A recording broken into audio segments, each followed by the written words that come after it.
So we considered Moses. We considered Moses only briefly when we were looking at the book of Exodus. But we haven't considered Moses enough. And we should.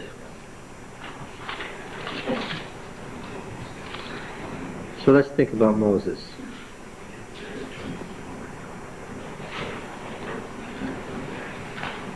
Moses was a Hebrew raised as an Egyptian in the Pharaoh's house to be the Pharaoh's successor. So he was raised in the Egyptian military tradition, right? And as a young man, he solved the problem of the two men fighting by murdering one of them, right? And now we've seen him as a war leader a number of times, and when the Amalekites came, he ordered them killed, and Moses was more warlike than most of us, right?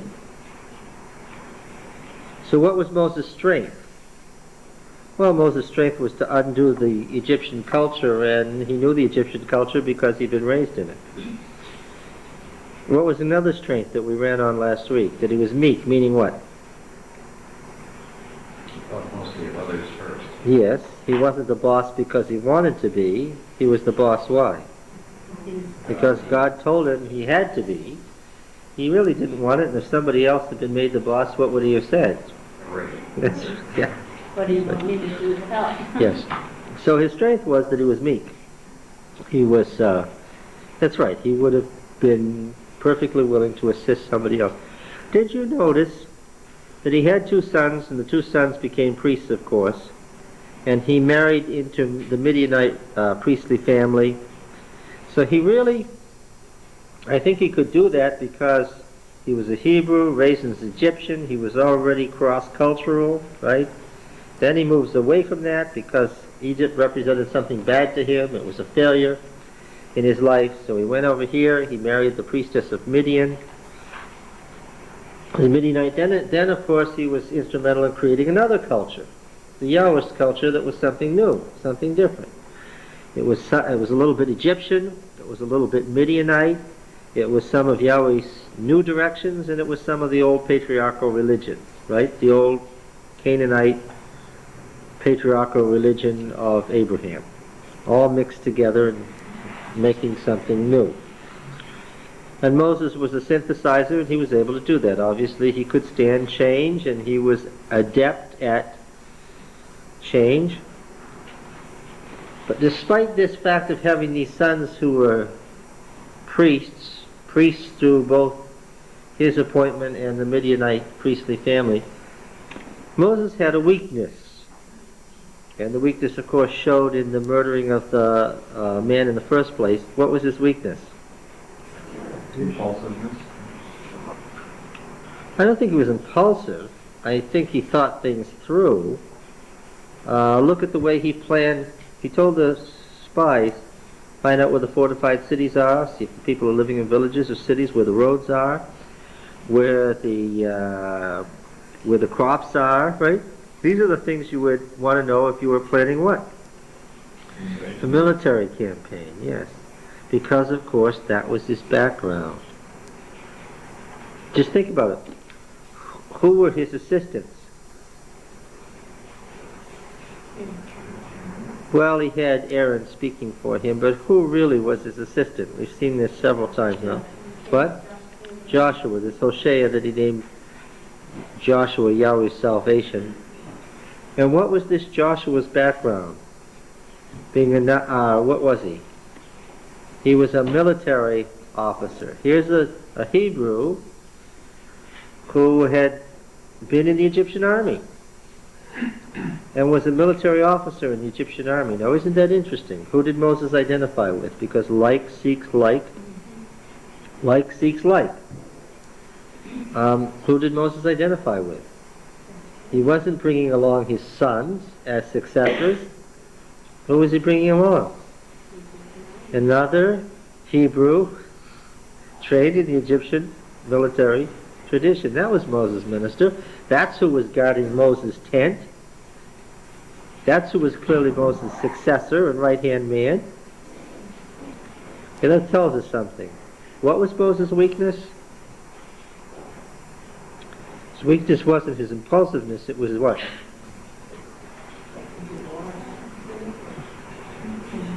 What? Moses had one major character weakness, and we've already seen it a number of times. What was it? Yes, anger.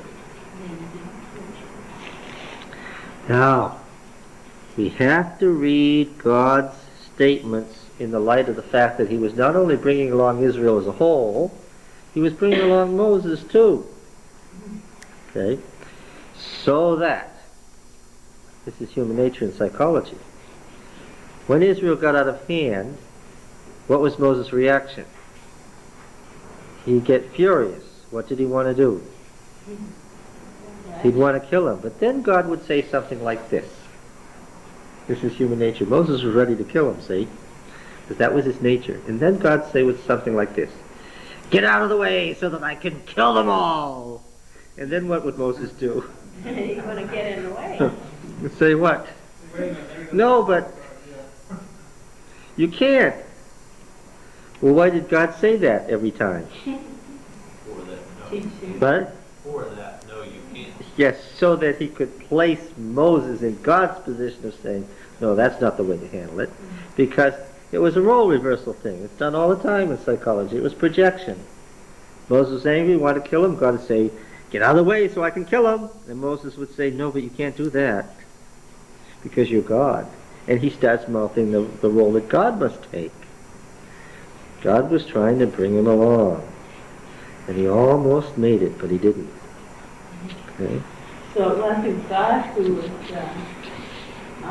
sometimes people say there's contradiction in the Bible. So if they read that, they would think that God was doing If you read the text straightforward, and the rabbis understood this and interpreted it correctly. This is not a new interpretation I'm giving you. It's centuries old. The rabbis were right. They understood it was God testing Moses, putting Moses in the middle and saying, I'm going to kill him, so that Moses could say, no, you can't, to put Moses in God's role of being the protector of the people, not the killer of the people. If you read in other words, I'm saying, if you read the line straight, as a straight line that God really intended to kill him, then you're missing the point, and you're not reading the text with any subtlety. Okay? Then you think that God means everything he says. Well, he means everything he says when he says this, I mean this. Other times he might just be testing to see what you think. And this was the case. Yes. Moses got very frustrated, and we see the anger a lot. The source of the anger wasn't going to go away, unfortunately, so what was the solution? If the source of the anger wasn't going to go away, what was going to have to go away if Moses was going to have a happy life? The anger was going to have to go away. Yes. All right. Each one of these disasters in the wilderness is killing off more of the first generation so as to prepare the second generation. Now just think. The people who went into Canaan were people who either remembered the crossing of the Red Sea as children, or were too small to remember it, or weren't born and didn't remember it at all, for whom it was merely a story from their parents, who had grown up in the wilderness. And that's the point. They grew up as a wilderness people, not... See, the Hebrew slaves were slaves, but they were slaves in Egypt, the richest place in the world, in the Nile Delta, which is a tropical area, right? But this second generation was growing up how? They were growing up in the wilderness to become what? Desert people with the natural acceptance of hardship as a way of life. Moses had already been in the wilderness 40 years. And now the second generation was coming along to that point where this is why Moses wasn't so frustrated with the hardships. He'd been living in the Sinai Peninsula for 40 years. It was a normal way of life. He just had all these people with him now who were complaining. That's doubtless why he clung to his wife's family. Why? Because they were desert people like him. They weren't complaining about the desert. It wasn't a problem for them to be where there was very little water and very little food. That's the way they lived. He really hated to see his brother-in-law go. I suppose that some of that severity that he had was part of his military background. It's part of the same severity that Joshua had. Where did it come from?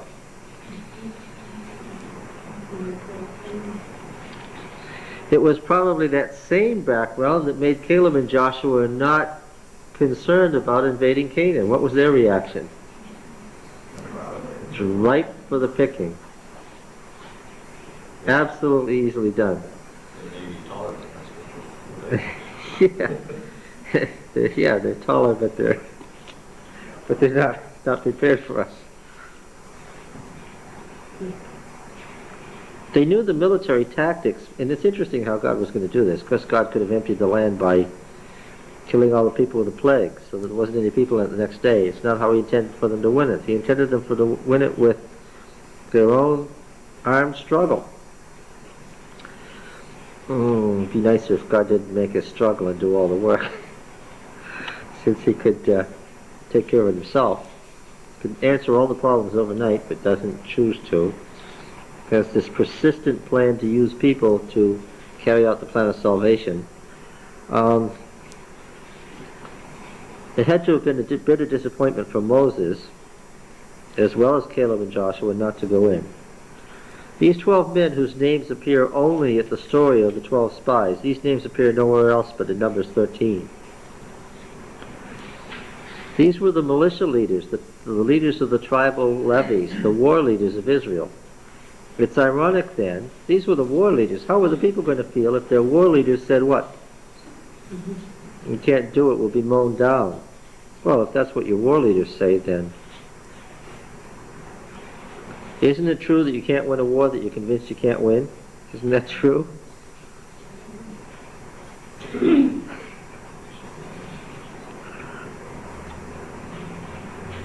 United States came to that conviction not long ago. We were fighting a war. We could have won in about 30 days, but what?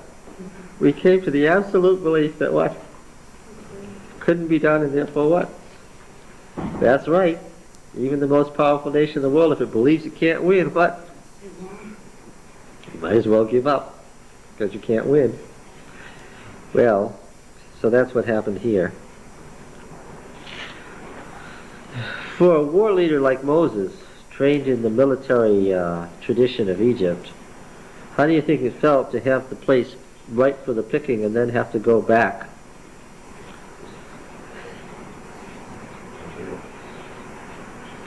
Do you think he blamed the people?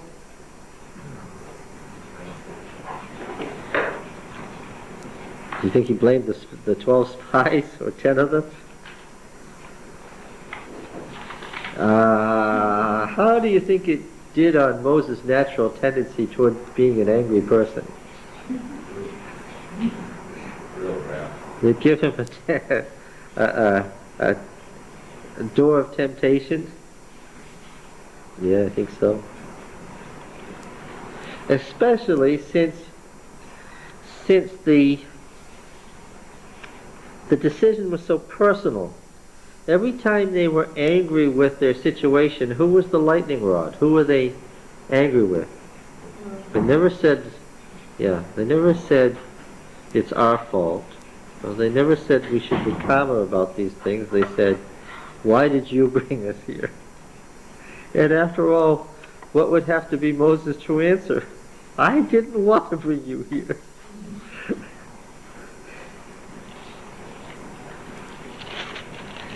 Yeah, okay.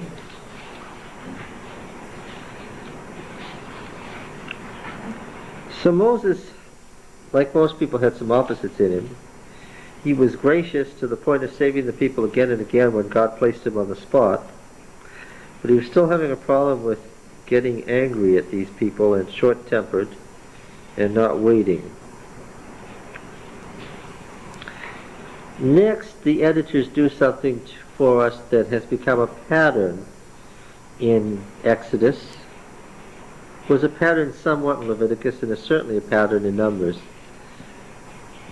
There's a narrative. Then there's some laws appended that relate to that narrative. And the implication that you get is that the laws were given right then, though you can tell by looking at the laws that they're from other contexts. They take the law and they slap it into that context so that it illustrates the narrative that you've just been reading about. That's how we get Numbers 15 where it is.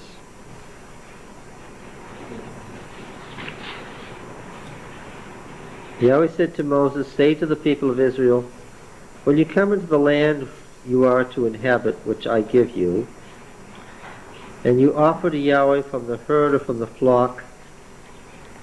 What is this about? Well, it's laws about coming into the land just after the rejection of the land, and they have to go back into the wilderness. And you offer to Yahweh from the herd of the flock an offering by fire, a whole burnt offering or sacrifice to fulfill a vow, or as a free will offering, or at your appointed feasts, to make a pleasing odor to Yahweh. We've seen that phrase before.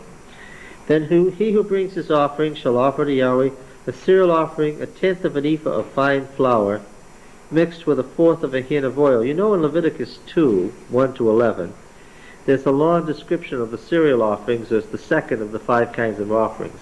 Does anybody still remember those 5 kinds of offerings? The first was the whole burnt offering, and the second was the cereal offering or grain offering.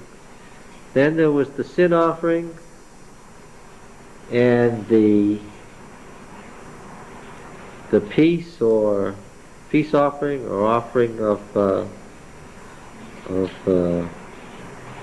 goodwill,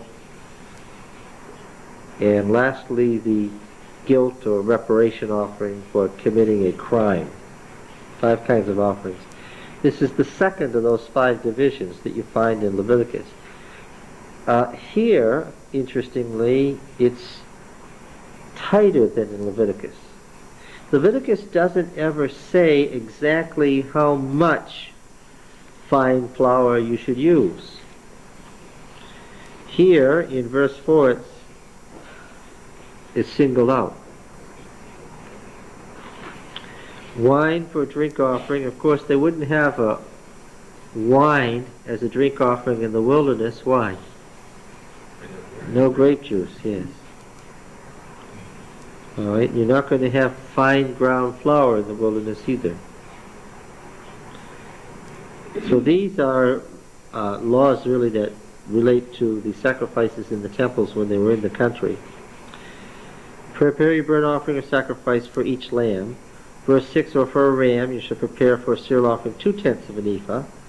It's twice as much for a ram. Now the ram was reserved for the guilt offering in Leviticus, but here it doesn't seem to be. It's a slightly different set of laws, either coming from a different time or a different place. A different place would be a different temple, or a different time would be an earlier century, say, than that in Leviticus. Leviticus is highly developed. You really have the final ritual that you come to in the temple in Jerusalem, represented in Leviticus. But it's ironic then that even though Leviticus is so highly developed, this is where you get the statement of exactly how much fine flour you should use. Verse 7, for the drink offering, offer a third of a hin of wine, pleasing odor to Yahweh. When you prepare a bull for a burnt offering sacrifice to fulfill a vow or for peace offerings to Yahweh, the one shall offer with the bull a cereal offering of 3/10 of an ephah. 1/10, 2/10, 3/10. Half a hin of oil as opposed to a third of a hin. See, it's larger for each of the lamb, ram, bull.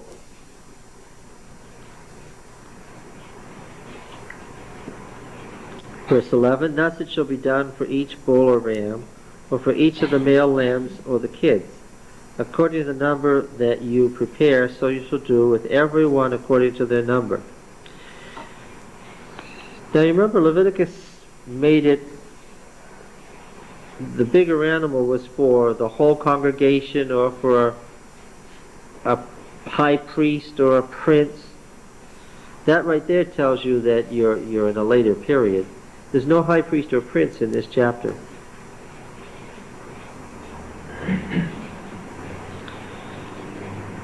All right. Verse 13, all who are native shall do these things in this way, an offering by fire, a pleasing odor to Yahweh. And if the stranger is sojourning with you, or if anyone is among you throughout your generations, and he wishes to offer an offering by fire, a pleasing odor to Yahweh, he shall do as you do. For the assembly there shall be one statute for you and the stranger who sojourns with you, a perpetual statute throughout your generations, as you are, so shall the sojourner be before Yahweh. One law and one ordinance shall be for you and the stranger who sojourns with you. Okay, so here is the free will offering, the appointed feast offering or vow offering, together with explicit statements about oil, wine, and fine ground flour. Makes up a whole meal, you see. Right? That's the whole meal.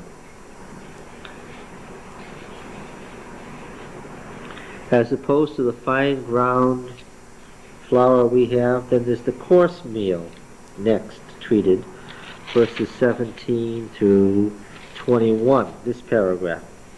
Yahweh said to Moses, say to the people of Israel, when you come into the land to which I bring you, and when you eat the food of the land, we'll see this again in chapter 18, you should present an offering to Yahweh. Of the first of your course meal, you should present a cake. It means a paste. It's a paste like, I don't know, a rough paste like pancake paste that's then fried on the griddle and becomes a cake. As an offering is an offering from the threshing floor, so you shall present it. Of the first of your course meal you shall give to Yahweh an offering throughout your generations. Okay. Verse 22, but if you err and do not observe all these commandments, now this is from another context, isn't it? It's been placed in here. All these commandments which Yahweh has spoken to you by Moses, this would naturally come at the end of a code. Right? Here we have a couple of laws, but this phrase is referring to a whole Mosaic code that isn't here. This is something that probably came out of the Levitical code somewhere, originally. But if you err and do not observe all these commandments which Yahweh has spoken by Moses, all that Yahweh has commanded you by Moses from the day that Yahweh gave commandment and onward throughout your generations, then if it was done unwittingly, without the knowledge of the congregation, all the congregation shall offer one young bull for a burnt offering, a pleasing odor to Yahweh, with its cereal and drink offering according to the ordinance, and one male goat for a sin offering. And the priest shall make atonement for all the congregation of the people of Israel. They shall be forgiven because it was an error.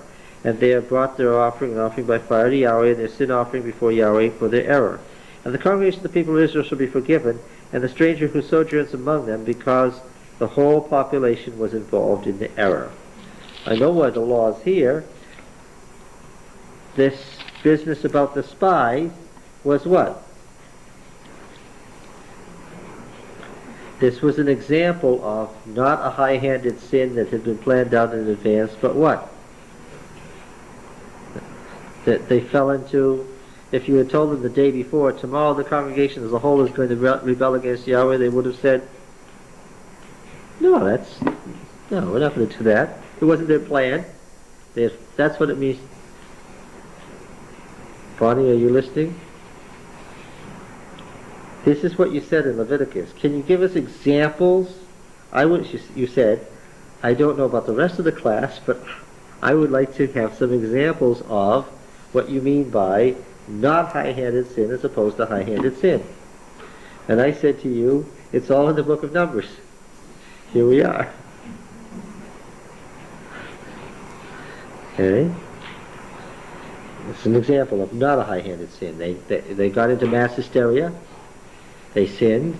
Now a law is taken out of the holiness code and put here that relates to that sort of thing. Okay? I don't know. I guess it's a nice way that they put it together.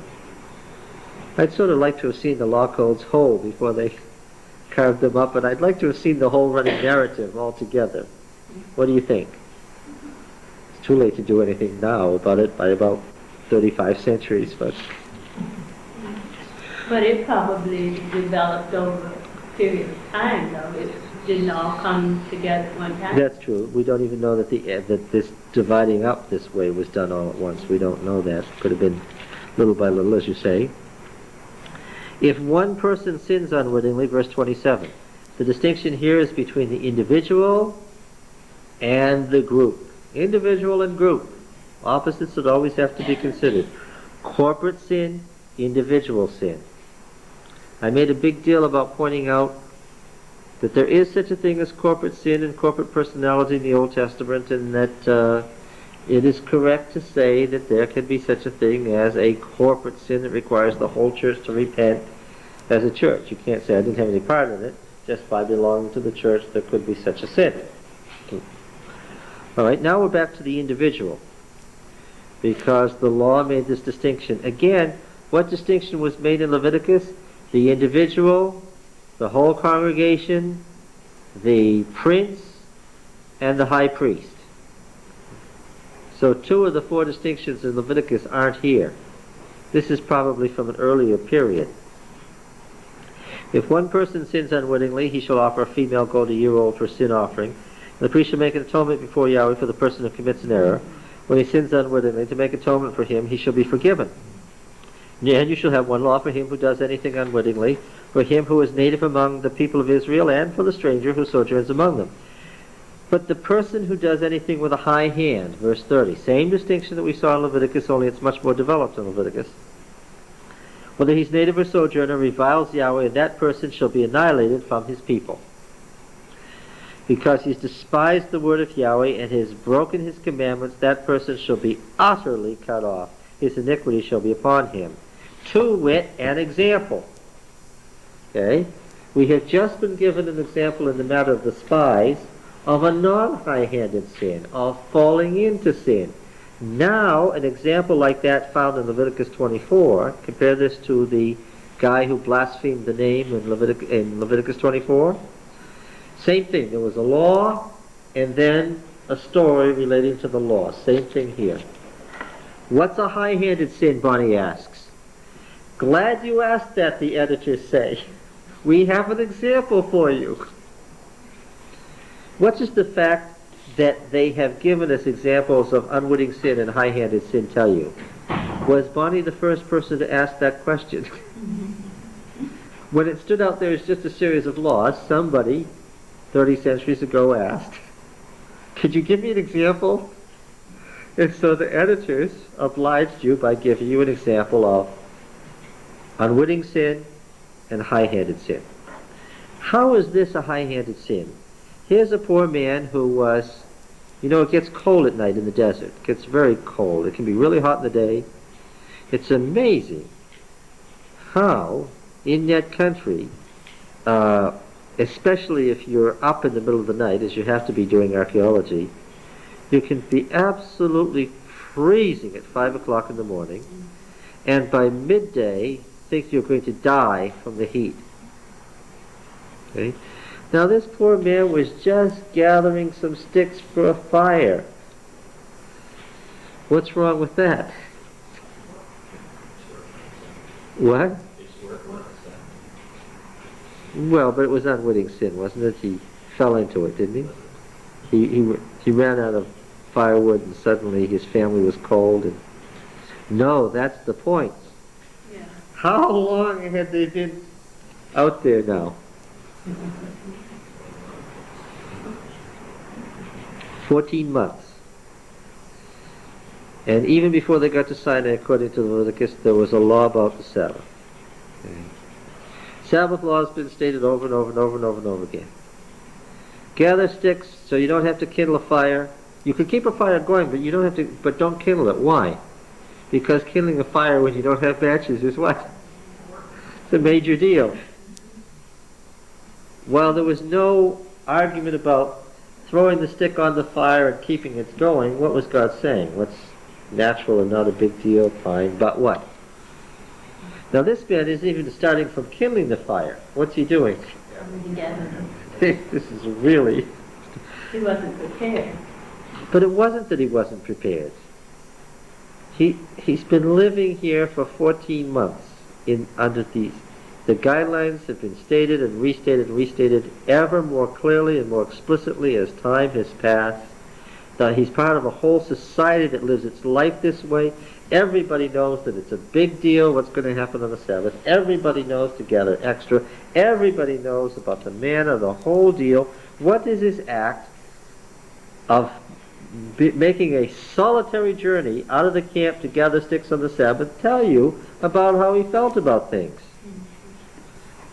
What? It's fine. Yes, he was being defiant. It wasn't an accident. It wasn't high-handed sin. It was what? It was the result of thought. He thought about it. He thought about God's claims. He thought about what God wanted, and he made a decision. And what decision did he make? He didn't want to have anything to do with it. And short of walking into the tabernacle and spitting on the priest, what's the sanctuary's holiness always linked to? The Sabbath. Keep my Sabbaths and honor my sanctuary, right? I mean, that's the other way he could have done this. But instead, he waited for the Sabbath to come so that what? So that he could show everybody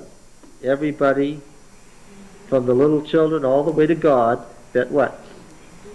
He wasn't going to have any more part of this than he had it. That's the trouble with knowing the truth. An Egyptian could go along in the middle way forever, just barely zinging along and maybe squeak into the kingdom, but when you know the truth exactly, you're in such a mess because you know exactly what it is. And this man knew exactly what it was. Did he know what he was doing? Did he know the result of what he was doing? Oh yes. What did he think would happen? Did he think they would just say, oh, that's okay? Look what happened to the blasphemer, who also didn't do it by accident. What happened to him? He was stoned. What did this man think would happen? What he was really saying was, if I have to live this way, what? I'd rather die. And he just wanted to, instead of just killing himself, he wanted everybody to know how displeased he was with the whole system right up to God. And the other people, they found a man gathering sticks on the Sabbath day. They weren't looking. The verb they found tells you what? It means to stumble on. What does it mean? Nobody was even expecting that somebody would do such a thing. Right? They found him. Those who found him gathering sticks brought him to Moses and Aaron and to all the congregation. Now, Numbers is pretty gloomy because there's rebellion after rebellion after rebellion. And you get the idea that things are sinking further and further, but they weren't really. What was happening? Those who weren't making progress were what? They were dying off. And that was it, and Israel was gradually being purified.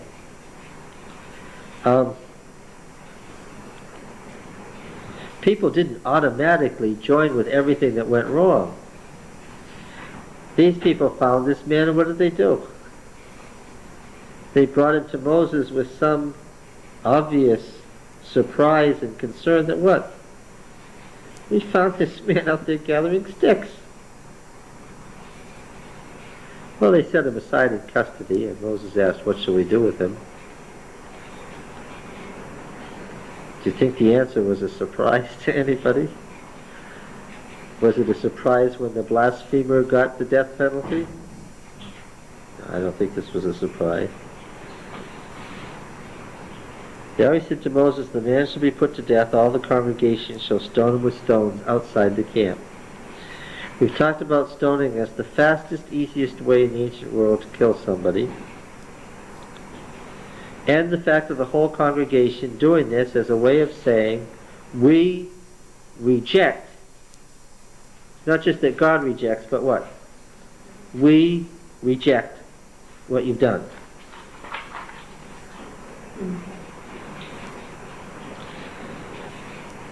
And they brought him outside the camp and stoned him to death with stones as Yahweh commanded.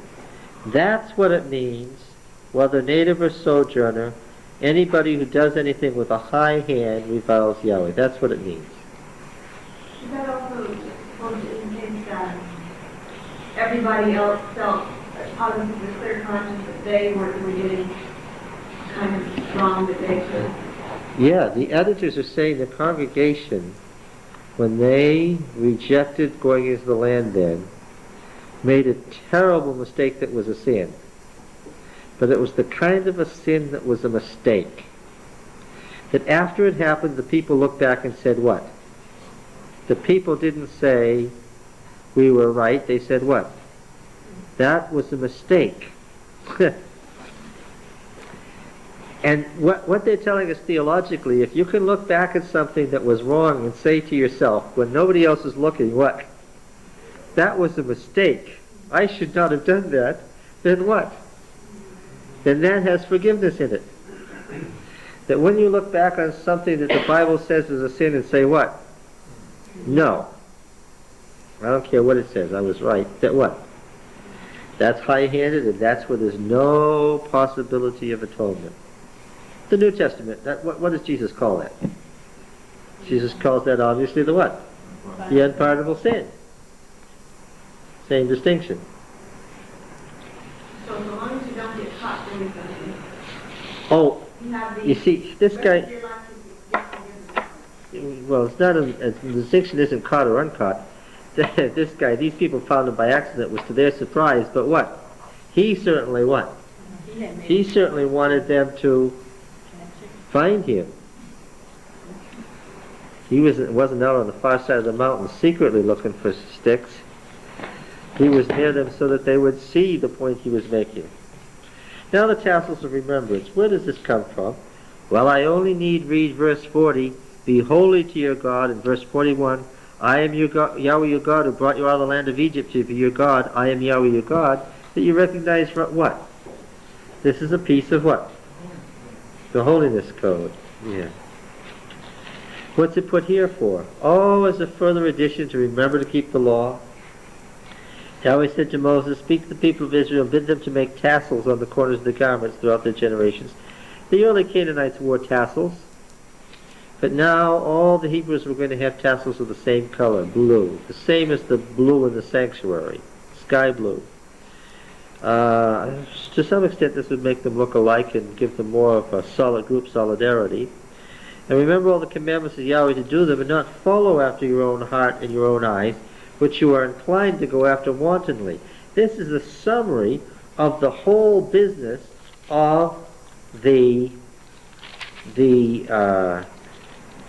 rebellion, of the quail, the spies, the men with the sticks, the whole thing, right? Which you are inclined to go after wantonly. So you shall remember and do my commandments and be holy to your God. I am Yahweh your God who brought you up the land of Egypt. All right, yes. There's one aspect of this stoning of those Sabbath records that still makes me feel a little more comfortable, and that's the fact that the congregation actually had to take part, everybody had to take part in the stoning of this man. So then if I had lived then, I would have had to pick up rocks and throw them at this guy and aid in killing them. And it's a wilder age. They had to shortly go in and kill Canaanites. Mass slaughter. And God told them to do it. We're not accustomed to that. Not at all. I was driving home this point about what it meant to murder somebody in a Hebrew prophets class. And I said to one of my older, more mature students that I could rely on to get a thoughtful discussion going, how many people have you killed? And he looked at me and without the slightest blink of an eye and without joking said 14. And the way he said it, everybody in the room knew he meant it. And after he said 14, a silence fell on the whole classroom. The students looked at me and I looked at them and none of us knew what to say. Did I know that he worked for the CIA as a professional assassin before he became an Adventist? No. What a bad choice.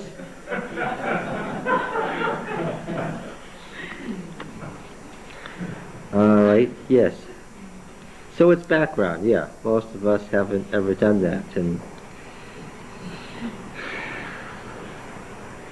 something about the Indonesian government, I don't even want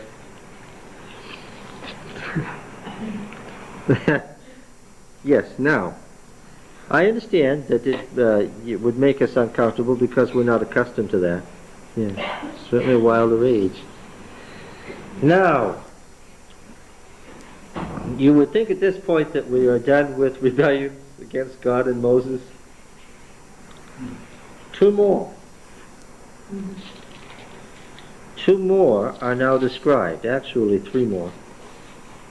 Did you catch that there were two? Can anybody describe the two rebellions and what their basis or thrust was?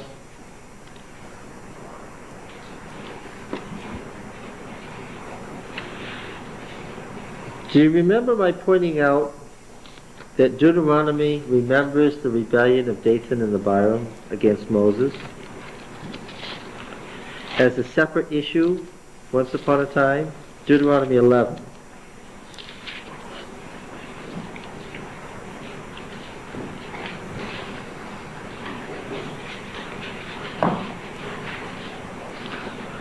Let's jump into the middle of the sentence at verse 4, Deuteronomy 11:4.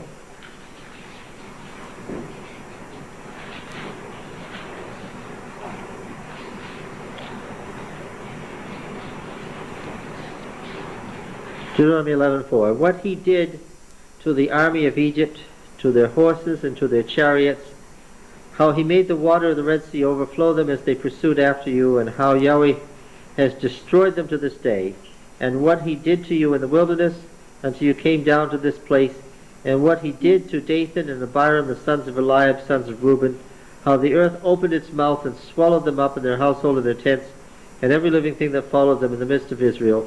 For your eyes have seen all the great work of Yahweh which he did. You shall therefore keep all the commandments which I command you this day, and so forth.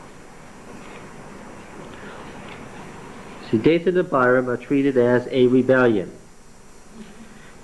against Moses. Yes. If you're used to Bible editing by now, you can see the two stories fairly easily,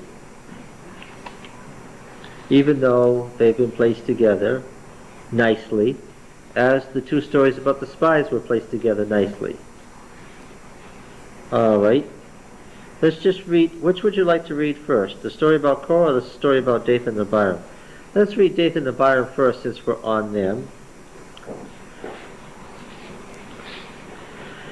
So we have to take the and translate the wow as a now, the beginning of a story. Now Dathan and Abiram, the sons of Eliab, and On the son of Peleth, sons of Reuben. Yeah, that tells me a lot about it right there. This Reubenite family, a rebellion arose in this Reubenite family against Moses' personal leadership, saying, "You're making yourself a prince over us." What does that tell you? Yeah, that's right. They were the firstborn. And what did they want? They wanted the return of their royal prerogatives as the firstborn. And as far as they were concerned, Moses, who was a Levite, making himself the prince of Israel, was a usurper. And they said so. Now, why did they wait till then? Oh, I think because they thought that Moses' position had been weakened by the repeated rebellions against him. Possibly because they sensed in Moses himself some discouragement and wishing to give up that must have come through. Gotta understand, Moses really didn't want the job. Moses' leadership had even been embarrassed by the fact that what? Rebellions had come from this direction and that, even from what? His own brother and sister had rejected him. And I think as time went by, they saw an opportunity. The thing we have to remember is that if it had been up to Moses, what? She would have handed the rod over to them and said, fine, you do it. Let's see how you do. What? Their memory is extremely short. You think that they would have remembered what happened in the previous rebellion, but they never seem to remember. But even today, people don't. I mean, you find one little group after another trying to take power all the time. Once one starts to get away with it, another one will. Yeah, they must have thought it was an unstable situation. Maybe they thought they had Yahweh's approval. Mm-hmm. Or maybe they thought as the firstborn they would have Yahweh's approval. They misunderstood how Moses got his power. Didn't understand it. Or maybe there was just something about Moses' attitude that made it clear that he really, really, really did not want this, and maybe they thought that just by insisting on having it, they would get it. Mm-hmm. In any case, it says that now Dathan and Abiram, the sons of Eliab, and On the son of Peleth, all sons of Reuben, did what? Rose up before Moses together with a number of the people of Israel. This is not Korah who took men 250. You've got two sets of verbs and two sets of actions here all run together. Korah took men 250. But Dathan and Abiram rose up before Moses with a number of the people of Israel. Maybe you could underline that part of the sentence that relates to just Dathan and Abiram. Dathan and Abiram, the sons of Eliab, and On the son of Peleth, sons of Reuben, rose up before Moses with a number of the people of Israel. This is an uprising, a rebellion. How do you separate these two? I've got two verbs side by side, two direct objects side by side, and two groups side by side. They've been run together. All I need to do is separate them out. That wouldn't ordinarily happen. No, it wouldn't. And I know that the 250 relate to Korah, just by reading the rest of the story. I know the 250 men are Korah's story. And so I take everything that isn't Korah's story, and what do you know? I have a complete sentence. I have a question. It says that there were 250 Israelite men, around the community leaders who had been appointed members of the council. Yes, okay. The literal, I like the RSV's literalness in describing the exact syntax of the words. These people, Dathan and Abiram and Eliab and On the son of Peleth, sons of Reuben, rose up before Moses with a number of the people of Israel. So what did Moses do when he heard about the uprising? What verse tells us what Moses' reaction was? What? Verse 4. Verse 4. Let me see if I can find it. When Moses heard it, he fell on his face and said to Korah and all his company, no, that's not it. Verse 12. What is it? Verse 12. Yes, indeed, it is verse 12. Moses sent, calling Dathan and Abiram, the sons of Eliab. They said, we will not come up. Now, they rose up against Moses, is what it says. They rose up against Moses. The other story says Moses and Aaron because it's about a whole different thing. This is against Moses and his leadership as political leader of Israel that they're against. Okay? They said, we will not come up. Verse 13, is it a small thing that you've brought us up out of a land flowing with milk and honey to kill us in the wilderness? A land flowing with milk and honey they have now defined as Egypt. That's a slap in the face. That you brought us up out of a land flowing with milk and honey to kill us in the wilderness, that you must also make yourself a prince over us. It's Moses' political power that they're against, these Reubenites, who think that as the leading family of the leading firstborn tribe, they should be running the show. All right. Moreover, you made yourself a prince over us. Well, that was true. That was Moses' position. He did have total political power. What are they mad about? What has set them off? I think that it's the unstable situation resulting from getting to the borders of Canaan, losing the land, and Moses announcing to them what? We're going back into the wilderness. There's a general unstable situation throughout all the people. Was anybody happy with this? No. Moreover, you have not brought us into a land flowing with milk and honey, nor given us inheritance of fields and vineyards. Will you put out the eyes of these men? We will not come up. All right. And Moses was very angry. Now, we've said before about Moses that what? Yes, that temper is going to destroy him. And he said to Yahweh, do not respect their offering. I have not taken one ass from them, and I have not harmed one of them. So then what did he do? They wouldn't come up, so what did he do? Verse 24. No.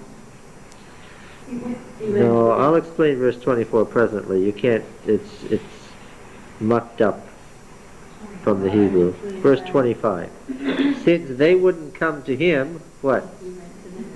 Then Moses rose and went to Dathan and Abiram, and the elders of Israel followed him. This was all about political control over Israel, so he took the elders of Israel with him. They said to the congregation, depart, I pray you, from the tents of these wicked men, and touch nothing of theirs, lest you be swept away with all their sins. So they got away from the dwellings of, and the editor, in order to make a running story, has to insert what? Korah in here. Skips Korah here, because the editors have put the two stories together to make a story out of it. They got away from the dwellings of Dathan and Abiram. The rest of the sentence makes it clear. And Dathan and Abiram came out and stood at the door of their tents. Now, the standing at the door of the tents business is one of the refrains that we see in these stories about rebellions against Moses. Right? And they're all in the setting of Moses' tent of meeting outside the camp. Right? And they're all in the setting of that special role of Moses. So they're standing at the door of their tent. Right? Stood at the door of their tents together with their wives, their sons, and their little ones. And Moses said, hereby you shall know that Yahweh has sent me to do all these works, and that it has not been of my own accord. Those words make it very clear. What were they saying? Yes, that he was taking the power. And Moses was saying what? This wasn't of my own accord, not one thing. What? Yahweh sent me to do it, that's my defense. Hereby you shall know. 29. If these men die the common death of all men, or if they are visited by the fate of all men, then Yahweh has not sent me. But if Yahweh creates something new, and the ground opens its mouth and swallows them up with all that belongs to them, and they go down alive to Sheol, then you shall know that these men have despised Yahweh. See? In rejecting him, they're rejecting God, he said. And as he finished speaking these words, the ground under them split asunder, and the earth opened its mouth and swallowed them up, with all their household and all the men that belonged to them and all their goods. Editor has mucked around here. So they and all that belonged to them, there's the words, went down alive into Sheol, and the earth closed over them, and they perished from the midst of the assembly.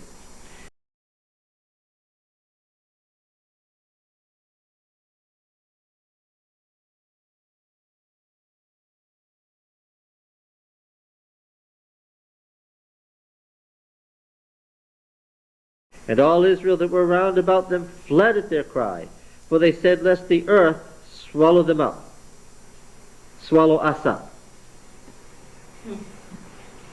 Okay? And that's the story of the rebellion of Dathan and Abiram. So much for them.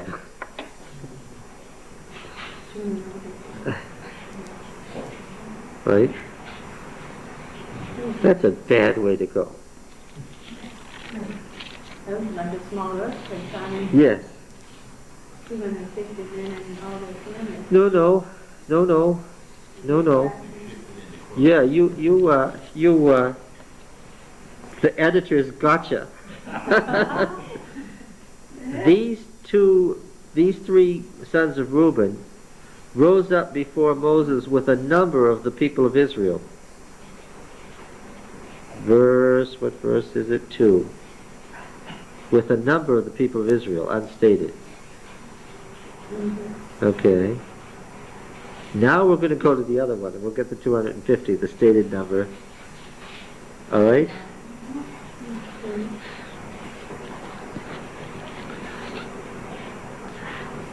Are we ready for the other one? Now Korah, the son of Ishar, son of Kohath, son of Levi, took men, 250 leaders of the congregation, chosen from the assembly, well-known men. You got it? It makes a sentence. It's all very complete. And they assembled themselves together against Moses and against Aaron and said to them, you notice the distinction? Look, as soon as you say it against Aaron, we're not talking about Moses' tent of meeting. What are we talking about? The tabernacle. Yes, we're talking about the sanctuary and the Aaronite priesthood. We've seen this before. Right? If this is puzzling you, ask now. Alright. Well-known men, and they assembled themselves together against Moses and against Aaron and said to them, you have gone too far! What did Moses and Aaron gone too far about? For all the congregation are holy, every one of them, and Yahweh is among them.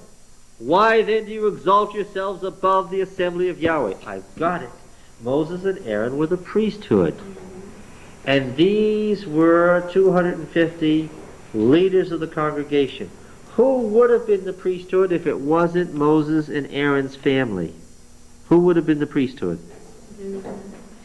Well, there were two ways. We saw the shift. Either the priesthood is a separate tribe, or what? What was the other older way? Or the firstborn, the patriarchal system. Now these are the patriarchs, right, who would have been... Now this is not about Moses' political authority. This is about what? This is about the priesthood. Their gripe is the Mosaic and Aaronite priesthood. That's their gripe. They don't like it. They want the old patriarchal system of the leaders of the families to be the priests of each respective family. The whole congregation is holy, therefore why have this inner band? Why have one group to be the priesthood? Let's go back to the patriarchal system. And of course, everybody who'd had his authority as a priest taken away in his house said that's not a bad idea. Everybody who didn't like Moses, didn't like Aaron, this would be a good thing to join right in. Right? Now we find out as we read on further that Korah had a hidden agenda. You know what a hidden agenda is? It's where you say one thing but you really mean another. Korah really wanted to use this argument about going back to the patriarchal system of firstborn priests to unseat Moses and Aaron so that what? So that he could have the priesthood. He was using these people. And here we have a miniature of the great controversy with the devil manipulating behind the scenes to be God. All right. So the first argument, these 250 leaders do not want a special priesthood. They want to go back to the patriarchal system. Why then do you exalt yourselves above the assembly of Yahweh? When Moses heard it, he fell on his face and said to Korah and all his company, in the morning Yahweh will show who is his and who is holy. And he will cause him to come near to him. Him whom he will choose, he will cause to come near to him. Do this. Take censers, Korah and all his company, put fire in them. Was all his company Levites? No. They were various patriarchal leaders. Take censers, Korah and all his company, the people who would have been priests in their families. Okay, let's let you adopt the role of priest then. Get your censers. You want to be priests? Let's do it. Put fire in them. Put incense on them before Yahweh tomorrow. And the man whom Yahweh chooses shall be the Holy One. Of course, as soon as you say, get your censers, put incense on them, and come to the sanctuary, you have to think of whom? Who springs to mind right away? Nadab and Abihu. A wise man would have said what? If we go over there, we'll be burned to a crisp like Aaron's sons Nadab and Abihu, who offered unholy fire. I'm not going. But they didn't. They thought that they were going to get this. Now then, do you remember what the words were that they opened this challenge to Moses? What were the opening words in the first thing they said in verse 3? You have gone too far. And how does Moses answer them? He tells them back. You have gone too far. Strike out sons of Levi. Why? These people were not sons of Levi. Well, where did the words come from? By now we've gotten used to the word ditography. What does ditography mean? What is ditography? Ditto means repeat. Graphic means to write. Ditography is to write some words twice by mistake. Where did the word sons of Levi come from? Just a copy of that, and like a copy. Yes, from where? From the earlier. Not from earlier, where? Verse 3 or No, it's not that far away. Where is it? It's verse 8. So it's the next line. He says, here now what? You sons of Levi. And by ditography, it's gotten attached to you've gone too far. You understand? You've got to look physically at the page and you'll see. I see. For those who have little translations, an RSV or New RSV or anything like that, you'll see sons of Levi close together. Mine happens to have the words right one above the other. It's very obvious how the ditography came about. The opening challenge to Moses and Aaron was, you have gone too far. Moses finishes up by saying, you have gone too far. He's not talking to the sons of Levi, he's talking to this massed 250 people who were leaders from the various tribes. Now, verse 8 begins a separate section. In verse 8, Moses stops addressing the 250 leaders of the congregation who all want to have a patriarchal priesthood. And in verse 8, he addresses Korah. Because he says, beginning in verse 8, something different. He says that what Korah is after is not a patriarchal priesthood. What does it say? What is Korah after? This is the hidden agenda. Moses said to Korah, hear now, you sons of Levi, is it too small a thing for you that the God of Israel has separated you from the congregation of Israel to bring you near to himself, to do service in the tabernacle of Yahweh, and to stand before the congregation to minister to them, and that he has brought you near him, and all your brethren the sons of Levi with you? And would you seek the priesthood also? Moses is making an accusation here. What is he accusing Korah of? He's accusing Korah of being a liar. He's saying that Korah has instigated a rebellion, saying that he wants to go back to the patriarchal priesthood system, but what he really wants is what? Yeah, he wants the priesthood.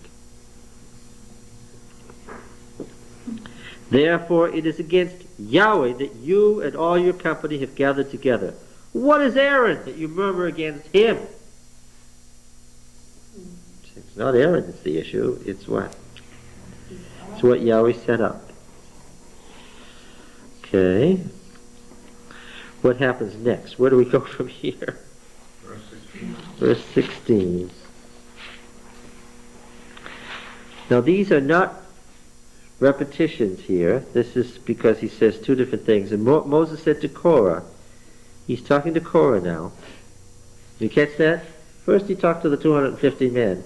Then he talked to Korah. He singled Korah out.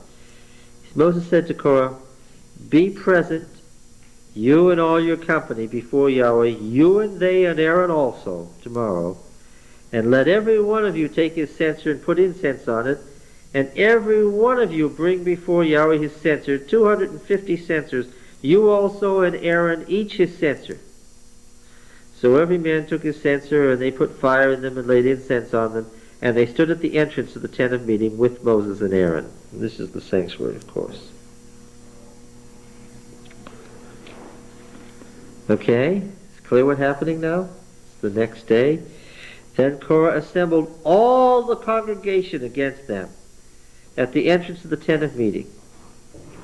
And the glory of Yahweh appeared to all the congregation. And Yahweh said to Moses and Aaron, separate yourselves from among this congregation that I may consume them in a moment. Makes me think of the spies.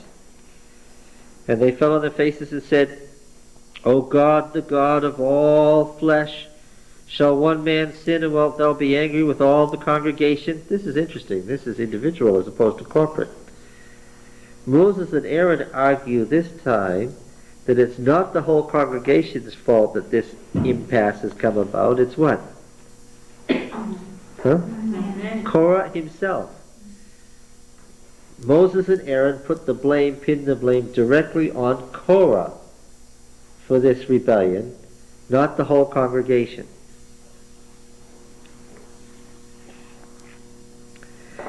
And Yahweh said to Moses, say to the congregation, get away from the dwellings of Korah, Dathan, and Abiram. Dwelling, rather. Now, this is the only place where the word Mishkan is in a sentence that means somebody's individual dwelling, because Shekan means to dwell in authority, as a king dwells or is seated. It means to be seated.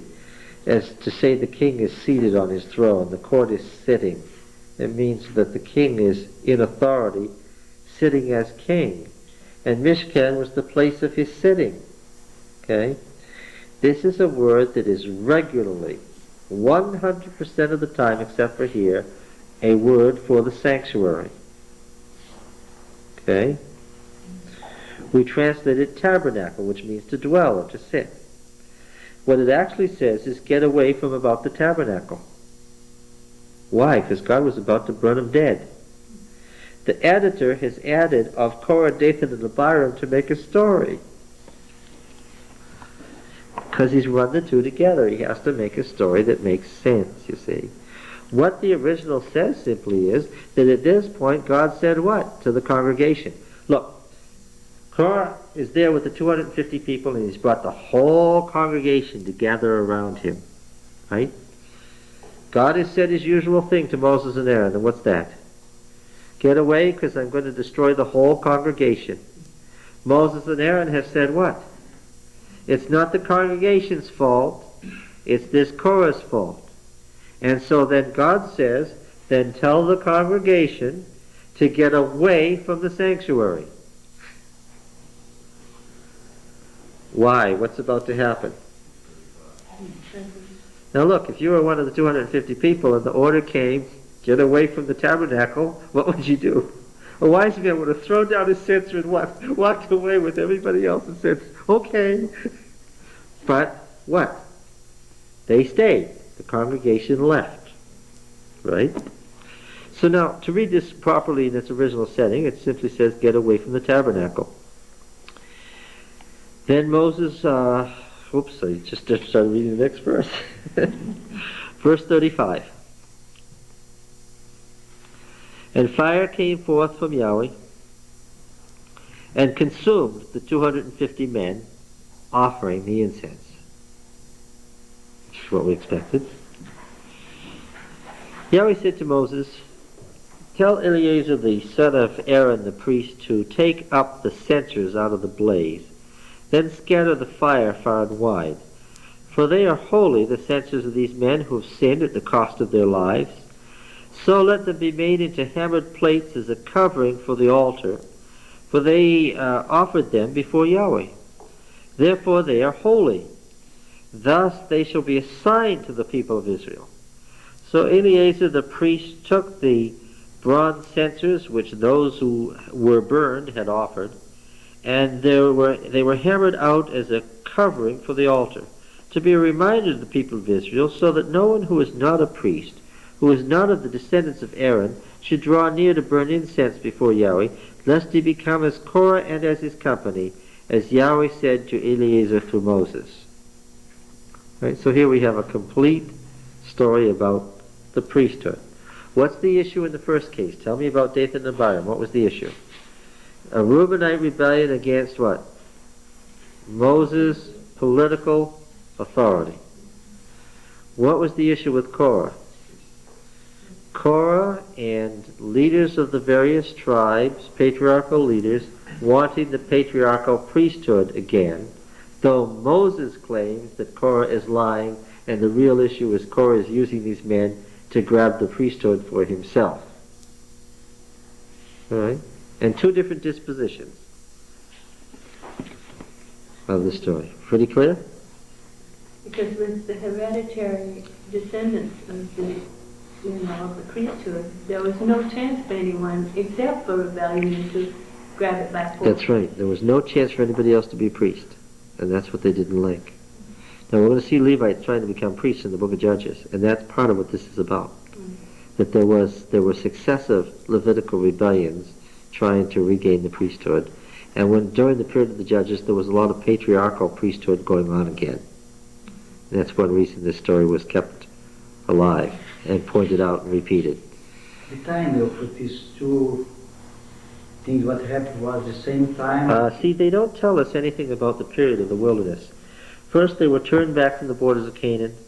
Then the next thing, they're on the borders of Canaan again, and Miriam dies. 40 years have passed. Somewhere in these 40 years were these two rebellions. Did they happen one week and the next week, like really close together? Or were they 20 years apart? Can't tell. Good question, though.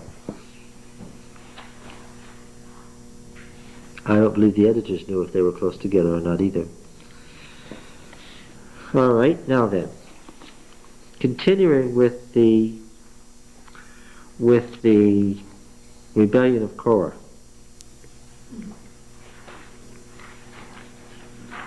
But on the morrow, all the congregation of the people of Israel, lately escaped from the fire, murmured against Moses and against Aaron, saying, "You have killed the people of Yahweh."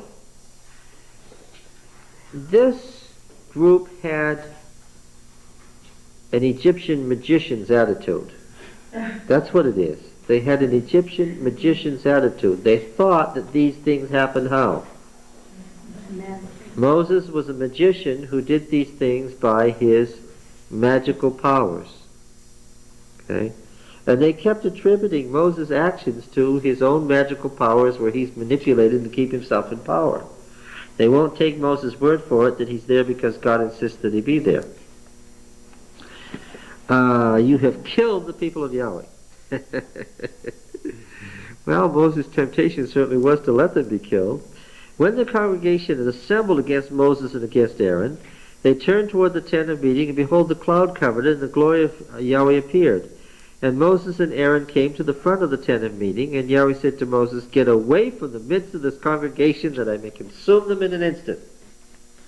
Well, and they fell on their faces. Now that tells me very clearly what Moses' intention had been. What had he been thinking?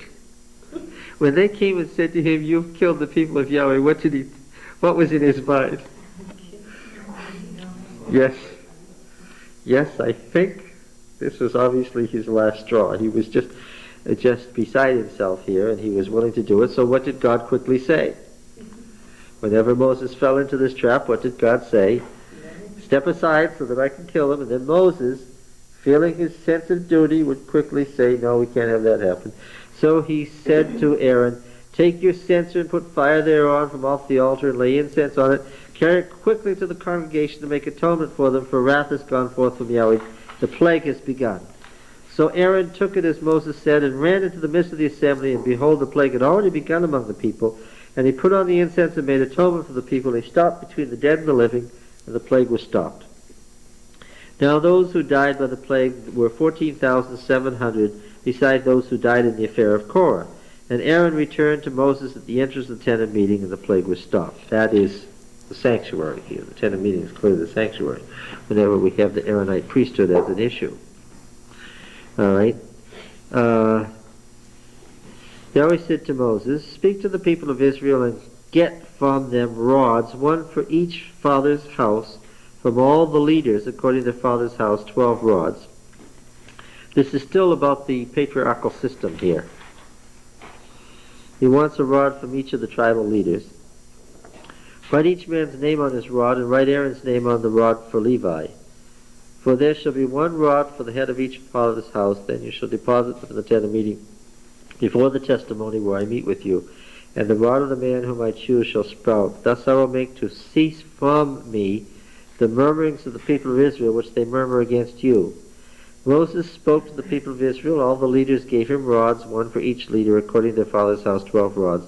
The rod of Aaron was among their rods, and Moses deposited the rods before Yahweh in the tent of testimony. On the morrow, Moses went into the tent of testimony. Behold, the rod of Aaron for the house of Levi had sprouted and put forth buds and produced blossoms and bore ripe almonds.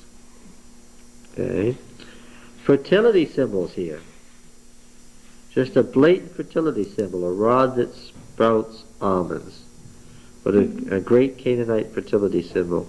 So, how is Israel going to get fertility in life? Through the priesthood of Aaron. Here's another one of those, we'll talk to the people in their own language. Okay? So if Canaanite fertility symbols is what will work, then what? Then we'll use Canaanite fertility symbols. Alright, Moses brought out all the rods before Yahweh to all the people of Israel, and they looked, and each man took his rod.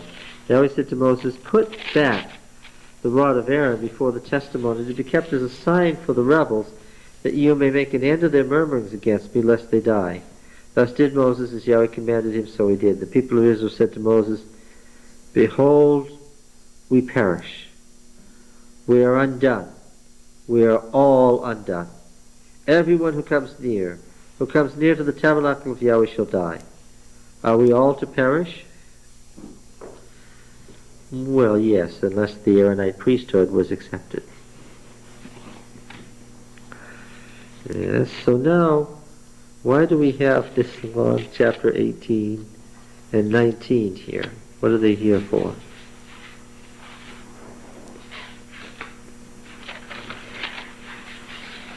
Duties of Levites, offerings for the priest, tithe for the Levites tithe for the tithe, the red heifer ceremony, producing the water of uncleanness with which they could be washed. These are the answers to the question at the end of the narrative.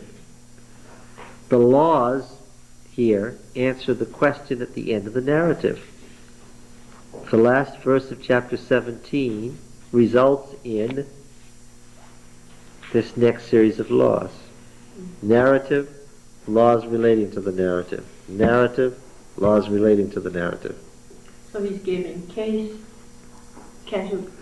Yes, cases to illustrate the laws, yes. So up to here, this is now the end of the patriarchal story. Yeah, this is the real end. And this That- is the answer to a lot. Yes, that's the answer to the question. There's not any chance of any patriarchal system anymore. It's got to be a Levitical priesthood. It's got to be the Aaronite priests among the Levites. Yes.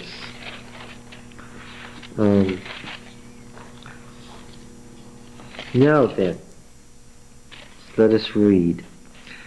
So Yahweh said to Aaron, you and your sons and your father's house with you shall bear iniquity in connection with the sanctuary, and you and your sons with you shall bear iniquity in connection with your priesthood, the Aaronite priesthood. This is very explicit here.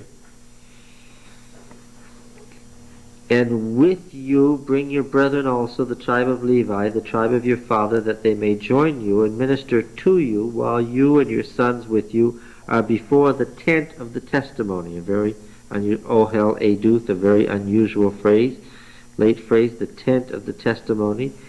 They shall attend you and attend to all the duties of the tent, just the tent there, but they shall not come near to the vessels of the sanctuary, Mikdash, Kodesh, holy, Mikdash, you see the Kodesh in it, right? The holy place, sanctuary.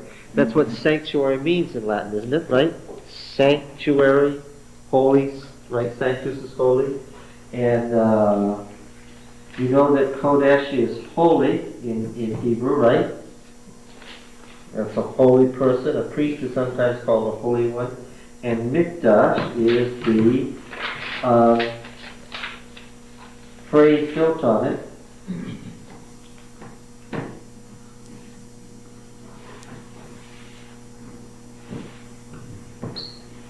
Okay, from the root Kodesh, holy, sanctuary, right? We said that tabernacle, to dwell, was from Shekan, all right? And we make Mishkan.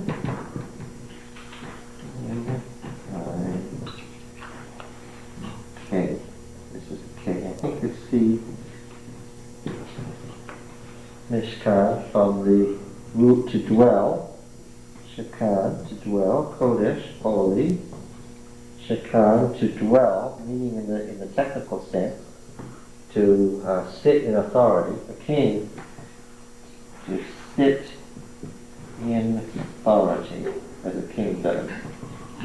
All right. Let's see. Let's see. And the sanctuary is the term in Mikdash in verse 4. They shall join you and attend to the tent of meeting. We have the tent of the testimony. Ohel.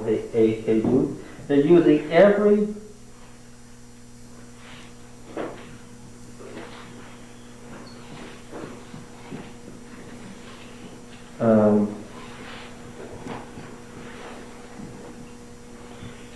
let's see, what is it? I've lost it. Tent of meeting, or A.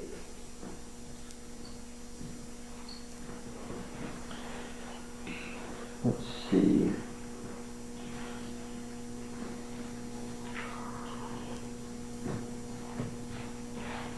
This is a D. D-H or Ohel. No. This is very deliberate here. They've used any and every phrase for the sanctuary that you can think of. Where is the priesthood? The priesthood that is acceptable is the priesthood that ministers in the Mishkan, the Mikdash, the Ohel Eduth, the Ohel Moed, whatever name you give to a temple, a sanctuary, what? There's only one group that can minister there. It's pretty clear? Yeah, the phrasing is very deliberate here. That's because of this issue about the priesthood. What about the individual altar? After all, we have altars in places where there aren't temples. Verse 4, they shall join you and attend to the tent of meeting for all the service of the tent, and no one else shall come near you, and you shall attend to the duties of the sanctuary and the duties of the altar, that there be wrath no more on the people of Israel. That there be wrath no more on the people of Israel. We are all to die. Are we all to perish? Is how it ended up above. So the law answers the question.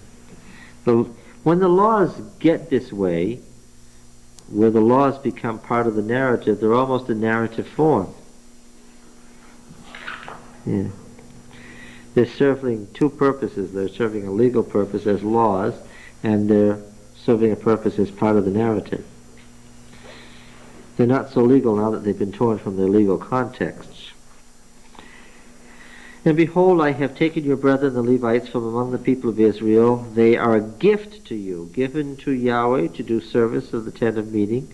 You and your sons with you shall attend to your priesthood for all that concerns the altar and that is within the veil, and you shall serve. We had some ordination of the Levites early in Numbers, didn't we? This probably came from that earlier section, but is now here deliberately. I give you a priesthood as a gift, and anyone else who comes near shall be put to death. Then Yahweh said to Aaron, and behold, I have given you whatever is kept of the offerings made to me. All I have consecrated things of the people of Israel, I have given them to you as a portion, and to your sons as a perpetual due. They shall be yours of the most holy things reserved from the fire. Every whole burnt offering of theirs, every cereal offering of theirs, and every sin offering of theirs, and every guilt offering of theirs. That's 4 kinds. One of them's missing. Which one is missing?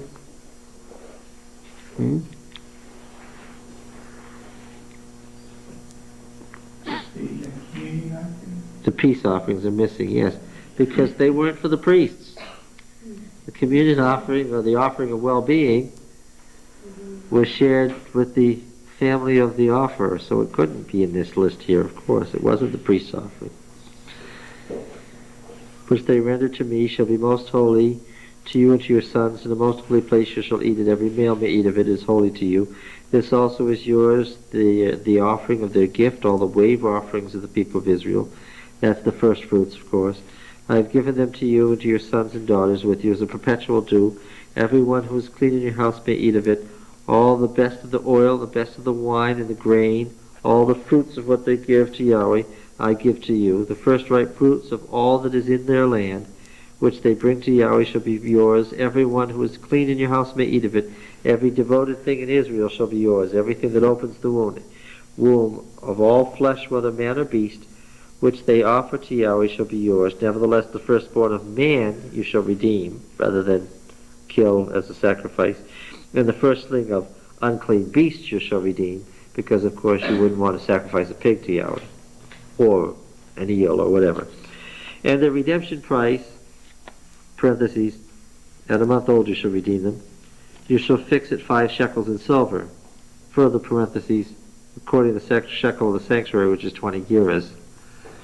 This was established later when they established the norm of the actual prices at the temple in Jerusalem. We see that a lot, where they add to it a specific weight for a shekel. But the firstling of a cow, or the firstling of a sheep, or the firstling of a goat, you shall not redeem, they are holy. You shall sprinkle their blood on the altar, and shall burn their fat as an offering by fire, pleasing unto Yahweh. But their flesh shall be yours, as the breast that is waved, and as the right thigh are yours. All the holy offerings which the people of Israel present to Yahweh, I give to you, and to your sons and daughters with you as a perpetual due. It is a covenant of salt forever before Yahweh, for you and for your offspring with you. And Yahweh said to Aaron, you shall have no inheritance in their land, neither shall you have any portion among them. I am your portion and your inheritance among the people of Israel. Further, this sounds very like the opening passages in Leviticus. To the Levites I have given every tithe in Israel for an inheritance in return for their service which they serve. their service in the tent of meeting. That's interesting. The offerings were for the priests, and the tithe was for the Levites. Yes. So could we pay the church janitor from the tithe? Yeah, you could. And the preachers from the office. Yes, you could pay the preachers from the offerings too, yeah. I've heard a lot about what's biblical use of tithe and what isn't. Well, you got to gather all the biblical evidence before you say what the biblical use of a tithe is. What? Read the whole Bible? Even Numbers? 22, and henceforth the people of Israel shall not come near the tent of meeting, lest they bear sin and die. Again, an answer to the question at the end of the narrative in 17. But the Levites shall do the service of the tent of meeting and bear their iniquity. It shall be a perpetual statute throughout your generations, and among the people of Israel they shall have no inheritance. For the tithe of the people of Israel, which they present as an offering to Yahweh, I have given to the Levites for an inheritance. That's their inheritance. Therefore, I have said of them that they shall have no inheritance among the people of Israel. And Yahweh said to Moses, Moreover, you shall say to the Levites, when you take from the people of Israel the tithe which I have given you from them for your inheritance, then you shall present an offering from it to Yahweh, a tithe of the tithe. And your offering shall be reckoned to you as though it were the grain of the threshing floor, and as the fullness of the winepress. So shall you present an offering to Yahweh from all your tithes, which you receive from the people of Israel, and from it you shall give Yahweh's offering to Aaron the priest. Out of all the gifts to you, you shall present every offering due to Yahweh, from all the best of them, giving the hallowed part from them. Therefore you shall say to them, when you have offered from it the best of it, then the rest shall be reckoned to the Levites as produce of the threshing floor, as produce of the winepress, and you may eat it in any place, not a holy place, in any place, and as produce of the winepress. Even though it's tithe, it has become your normal income. It's secularized, as it were. Right? It's an animal brought as a tithe. It's grain brought as a tithe. Pay your tithe out of it, okay? These people in your district brought you 10 animals as their tithe. And 100 quarts of oil. Do what? Choose the best animal, give it as your tithe, take 10 quarts of oil, then the rest of it has become secularized and is what? Is now your income, and what? You can use it as for secular purposes, as if it were just a normal, even though it was somebody's tithe, you can now eat it anywhere, do with it what you will, it's your income. Alright. You may eat it in any place, you and your household, for it's your reward in return for your service in the tent of meeting. You shall bear no sin by reason of it when you have offered the best of it. And you shall not profane the holy things of the people of Israel, lest you die. It's interesting, isn't it? Well, isn't that what we do? If you are paid a salary with tithe, and then you go buy some teacups with it, what have you done? It has become secularized, of course. Now the red heifer sacrifice, the Eglah sacrifice, is directly related to this whole narrative sequence here. Right? Of course, chapter 18, pinning down the special role of the Levites and adding to it things that may originally have been part of Leviticus but are now introduced only here, makes it appear that as a result of Korah's rebellion, a further clarification and specialization of the Levite role has been made, right? Now chapter 19 is continuing in the same vein, the Eglah sacrifice, E-G-L-A-H. Now, Yahweh said to Moses and Aaron, this is the statute of the law which Yahweh has commanded. Boy, is that an obtuse beginning. Look, I can see the title that was once attached to this law there. There was once a title that said what? This is a statute of a law that Yahweh's commanded, it once said. And it must have stood at the head of this ritual. And then it's been put into this running narrative, and the editors have added, now Yahweh said to Moses and Aaron, producing a hopeless beginning. It says this, now Yahweh said to Moses and Aaron, this is the statute of the law which Yahweh has commanded. Sometimes these ladies and gentlemen over-edited and needed an editor to edit what they did.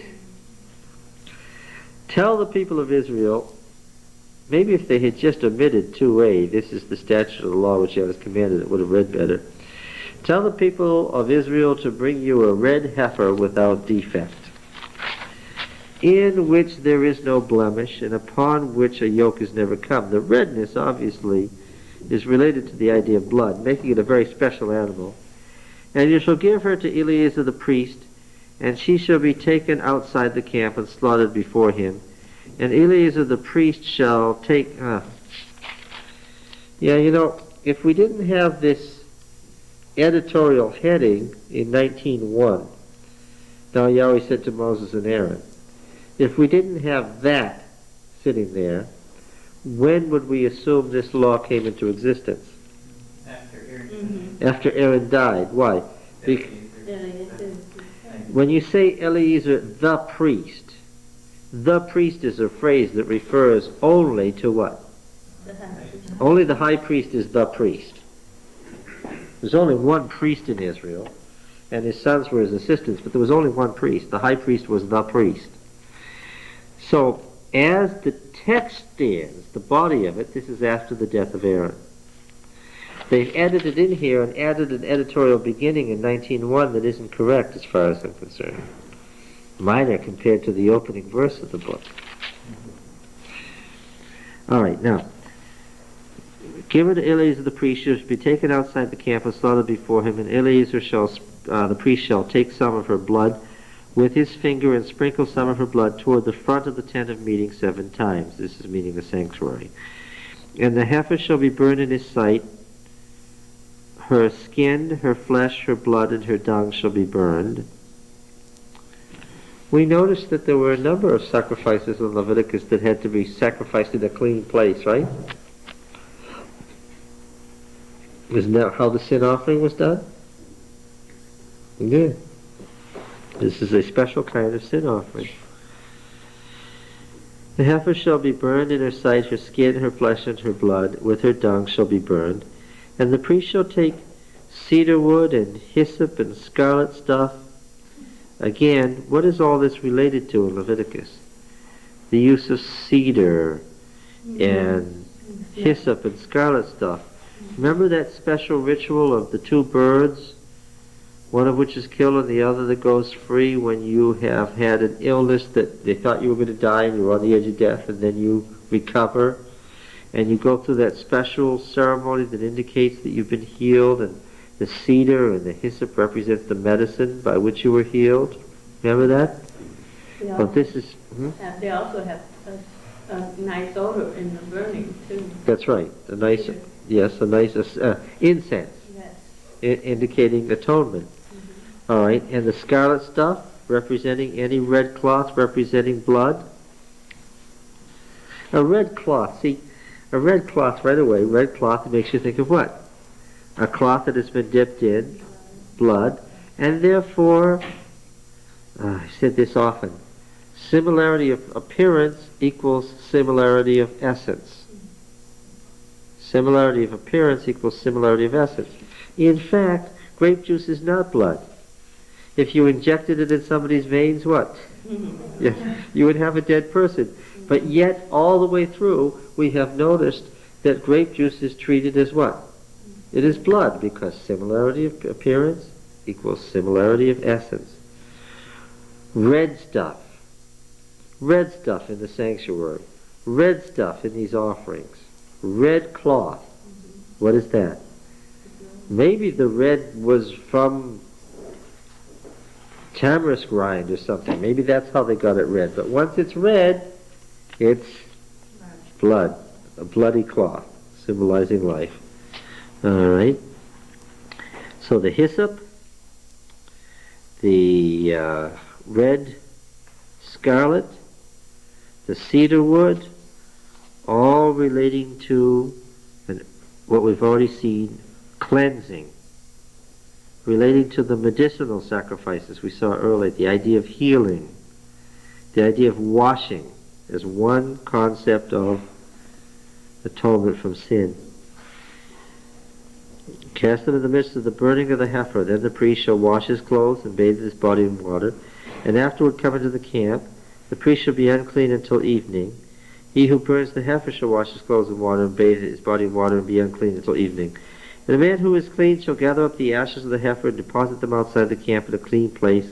They shall be kept for the congregation of the people of Israel for the water of impurity, for the removal of sin. He who gathers the ashes of the heifer shall wash his clothes and be unclean until evening. And this shall be to the people of Israel, to the stranger who sojourns among them, a perpetual statute. What this is all about is transferring the life-giving property of the red heifer and the cedar and the hyssop and the scarlet stuff, all life-giving property, all healing property, to the water, making a kind of water that is what? Making a kind of water that is life-giving. Yeah. A special kind of water. We might even call it holy water.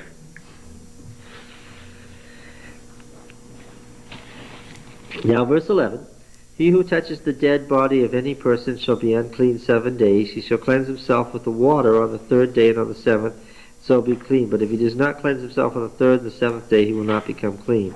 Whoever touches a dead person, the body of any man who has died, and does not cleanse himself, defiles the tabernacle of Yahweh, and that person shall be cut off from Israel, because the water for impurity was not thrown on him. He should be unclean. His uncleanness is still on him. This is the law when a man dies in a tent. Everyone who comes into the tent, everyone who is in the tent shall be unclean 7 days. And every open vessel which has no cover fastened on it is unclean. Whoever in the open field touches one who is slain with a sword, or a dead body, or the bone of a man, or a grave, shall be unclean 7 days. For the unclean they shall take some ashes of the burnt offering and running water. Burnt sin offering and running water shall be added to the vessel. Then a clean person shall take hyssop and dip it in the water, and sprinkle it on the tent, and on all the furnishings, and on the persons who were there, and on him who touched the bone, or the slain, or the dead, or the grave. And the clean person shall sprinkle on the unclean on the 3rd day and the 7th. Thus on the 7th day he shall cleanse him. He shall wash his clothes, and bathe himself in water, and at evening he shall be clean. But the man who is unclean and does not cleanse himself, that person shall be cut off from the midst of the assembly, since he defiled the sanctuary of Yahweh, because the water for impurity has not been thrown upon him. He is unclean. And it shall be a perpetual statute for them. He who sprinkles the water for impurity shall wash his clothes, and who touches the water for impurity shall be unclean until evening.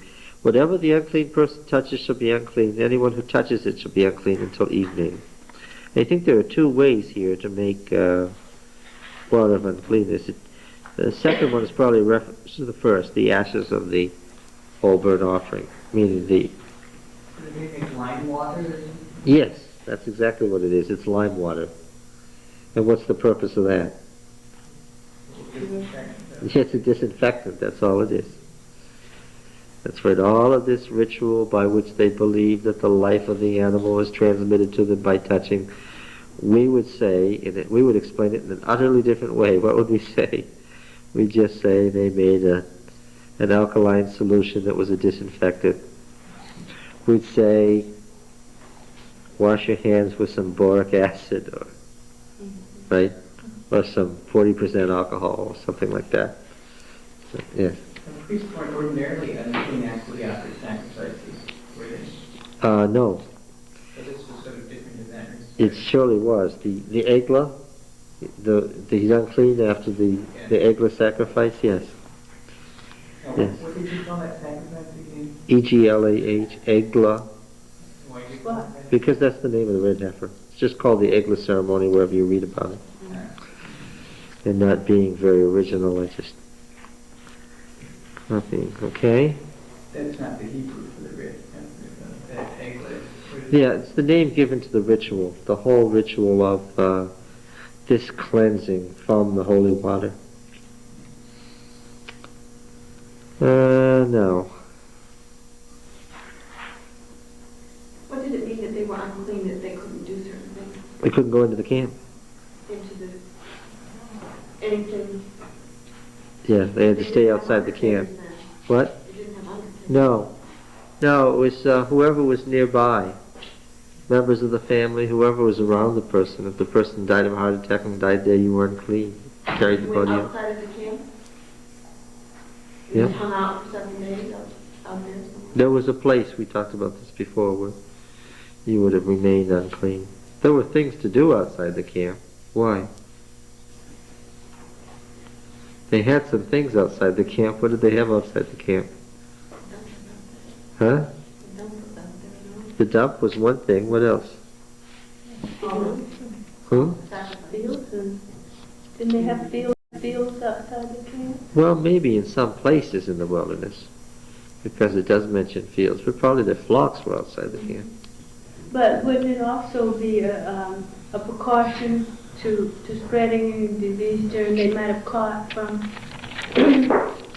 They had perfectly good precautions. This is a psychological additional precaution.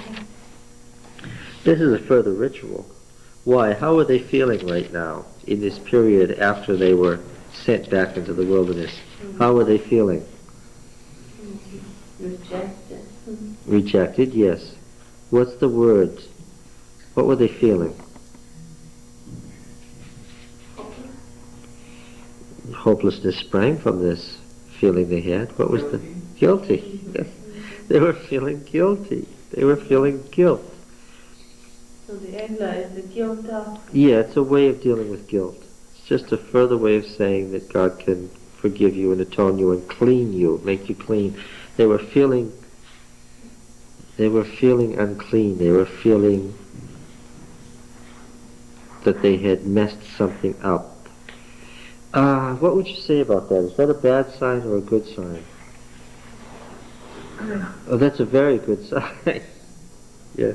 Why would I say that's a good sign? It's showing improvement. How is that an improvement? They weren't, before they weren't, didn't feel guilty. Yeah. Without a sense of sin, there can't be any repentance, right? Yeah, there's no... I'm not sure that the first ceremonies they went through was anything more than a learning experience to get them used to the idea. It's the light situation of screwing up repeatedly that got them to the place where they had some sense of needing atonement. Yeah. Yes. There's absolutely no chance of salvation if there's no sense of sin. There's got to be guilt before there can be forgiveness. Yeah. Something in the wilderness during the period in the wilderness. Now,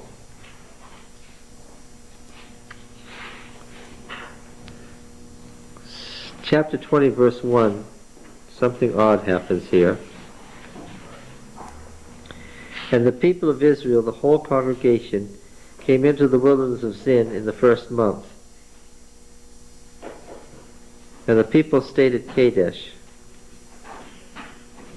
And Miriam died there and was buried. What's the problem with that verse? Kadesh is on the southern border of Judah. They were already there when they almost entered the land and went back. It's on the northern border of the wilderness of Paran, which is north of the wilderness of Zin, which is southern Sinai. Right? They couldn't have been in the wilderness of Zin and Kadesh. It's absolutely impossible. Plus, let's suppose that they did come into the wilderness of Zin in the first month. What would I like to know? First month of which year? Yeah, what year? Yes. We have accounted for only 2 years. We have 38 other years that we don't know which one we're talking about. It's a notice that must have It's an itinerary notice that must have once been complete. And it's been attached here to a different statement. The people of Israel stayed at Kadesh and Miriam died there. Okay. It's exasperating because we don't know anything about those 38 years. This is the only thing that could have told us something, and it's screwed up. Now there was no water for the congregation, and they assembled themselves together against Moses and against Aaron.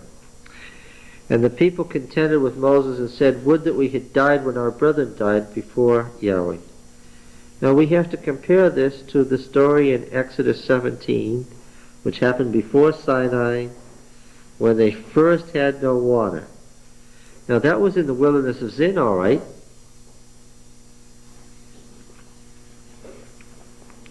I guess it's the notice of Miriam's death that's out of place. Would that we had died when our brethren died before Yahweh. Who's the brother that died before Yahweh? Korah, yes. Why have you brought the assembly of Yahweh into this wilderness, that we should die here, both we and our cattle? Then why have you made us come up out of Egypt to bring us to this evil place? It is no place for grain or figs or vines or pomegranates, and there's no water to drink. That's a real problem. Then Moses and Aaron went from the presence of the assembly to the door of the tent of meeting and fell on their faces. And the glory of Yahweh appeared to them, and Yahweh said to Moses, "Take the rod and assemble the congregation, you and Aaron your brother, and tell the rock before their eyes to yield its water. So you shall bring water out of the rock for them. So you shall give drink to the congregation and their cattle." And Moses took the rod from Yahweh as he commanded him. Most liberal scholars say this is simply a doublet of Exodus 17. It's the same story. It's almost the same words, word for word. Just the same story. It's doublet got placed here by accident. But no, I would say that's not really it. It's a deliberate repetition of the story in Exodus 17, all right. This is what happened before they ever got to Sinai, all right. This is what happened the first time they came into the wilderness of Zin, all right. But it's not a doublet. Because there's one little difference. And what is it? Yes. Well, why take the rod then? Why take the rod then? It says, take the rod.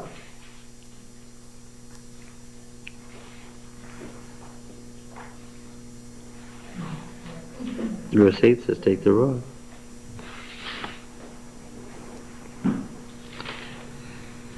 Why did you sustain him with the staff? Well, the staff represented what? It represented the power by which they had been delivered from Egypt, in which all these things had happened ever since. You said this time you're going to tell the rock. Yeah, that's the little difference. Instead of strike the rock, you just tell the rock. Now, what's the distinction? For a people for whom ritual and actions and body motions are everything, this distinction is not a minor one, but an important one. Okay, there's no water to drink. So, now Moses goes and they find out he doesn't need the rod. Because he doesn't use the rod. Right? He tells them, and they would have caught the point. He gets there, and they're surrounding the rock, and they're back. The implication of the story is at the same place. See, they're back at the same place. They're reprising the prior story, only what?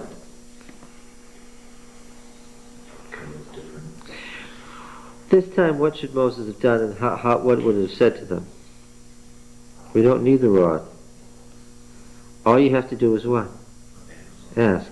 You see, there's no reason to panic, because here we are back here. But it's not the rod that is powerful, and it's not the magic of the rod, and it's not magicianship or anything. Yahweh knows that you have needs, so all we need to do is go there to this rock where we got water before, and we'll just tell the rock we're out of water. Give us some water. God wants water out of you. And what? So what's the need for panic? What's the answer? There wasn't any need for panic, and the story would have been that yes, you're out of water, all right, and as soon as we're out of water, we and our cattle are going to start dying, and it's going to be a real desperate situation, except that there's no need for alarm, no need to be frightened. What? Out of water? All you need to do is ask. Oh, you're out of water? Just say so. Water will come out of the rocks for you. See, they're not at an oasis. No need to panic. And had things gone well, would the people have got the point? Would the congregation, which is going through time and going through a sequence here, would they have gotten the point that we're back to the same place, only we've made some advance? Yes. It was to calm them down to the point where they come to the place where there's no water and what? Instead of hearing about onions and cucumbers, people say what? We're out of water. Let's ask the Lord for some water. So However, is this then saying how it should have been? yeah, that's what should have happened. Yeah, but because the next point, next verse down there is where he... This was where it was just too much. And because the people were panicking only by habit, it wasn't a serious rebellion. God didn't treat it as very serious, right? And he doesn't say to Moses and Aaron, let me alone that I can destroy them, because it's not very serious. They're making progress. And the way God responded was that this isn't a big crisis. Just take the rod and go out, but speak to the rock this time so that they see it's not a big crisis. And the people were coming along. Unfortunately, Moses made it a big crisis. Yeah. And spoiled the symmetry of the story. And ruined his own, let's see. Moses and Aaron gathered the assembly together before the rock, and he said to them, "Hear now, you rebels."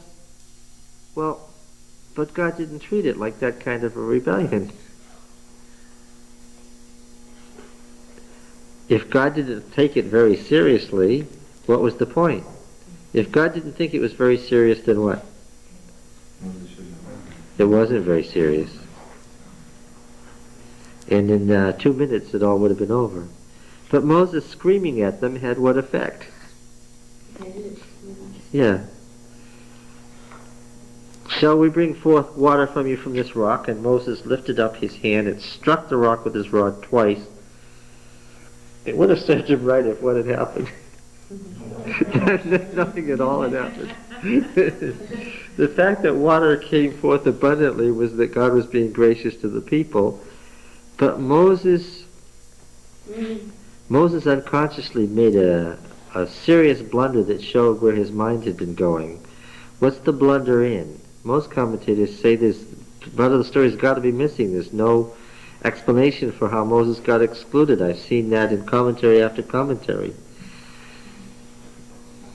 It's right here, this little verse. Well, yeah, what happened there? What did he say? Sure, yeah, the people had equated him with the source of all this doings for so long that what? Just about the time that they were willing not to do that and to make the distinction between Moses and God, just when they were getting somewhere, this is the tragic part of it, just when they had gotten to the point where they could make that distinction, Moses said, shall we, as if he was doing it, as if he and Aaron were doing it. So the rebellion against him, the people were saying, you make yourself prince over us, now you're making yourself Lord and God over us. Well, yeah, the people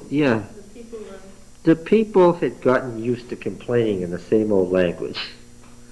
Only it was more pro forma now and less serious as far as God was concerned.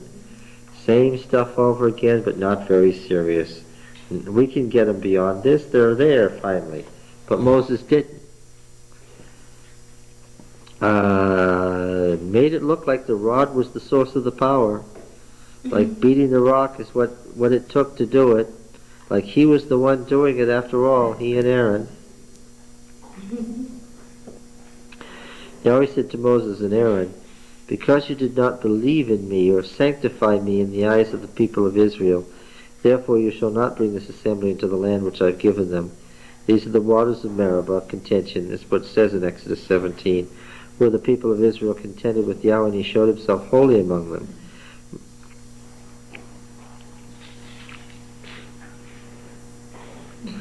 Yes, it's, how, how did Aaron get excluded from Canaan? Right to the end, he got himself excluded from Canaan by going along with Moses. Moses blew it in what? Aaron had to be. Who was nothing if he wasn't consistent. When Moses went the wrong direction, Aaron what? It's the only time it happened. Aaron went with him. Aaron was a faithful follower. We can say that good about him. He was a faithful follower. There's no response at all on the part of either Moses or Aaron. What does that tell you? Hmm? They knew they blew it. Yeah. Well, I guess by now both of them were pretty tired because in the beginning Aaron didn't want to have anything to do with it even coming out of Egypt. That's I can't talk. I That's don't know true. how to talk. I don't want to be That's true. Yeah. It makes you wonder if not only did they accept that God was perfectly right, but whether they had grown so tired that it was almost okay. Well, Yeah. I mean, if the story is, if the traditional timing of the story is at the end of the 40 years, then there were only 4 adults alive who had left Egypt. Can you imagine the death watch? I was alive. Yes. I'll see you soon. Yes, we're going in soon. And these old men dealing with all these young people. Yes. That must have been terrible. Yes, true. Must have been terrible. She sounds like someone who, a grandmother who has to deal with teenagers, doesn't she?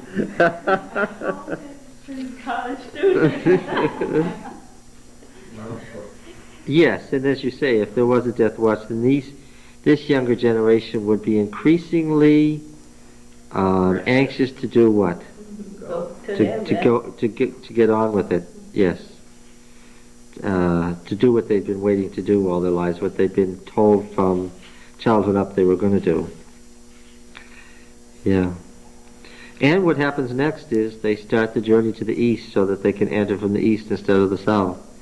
What the very next thing is beginning the move toward the conquest. All right? And there we'll stop.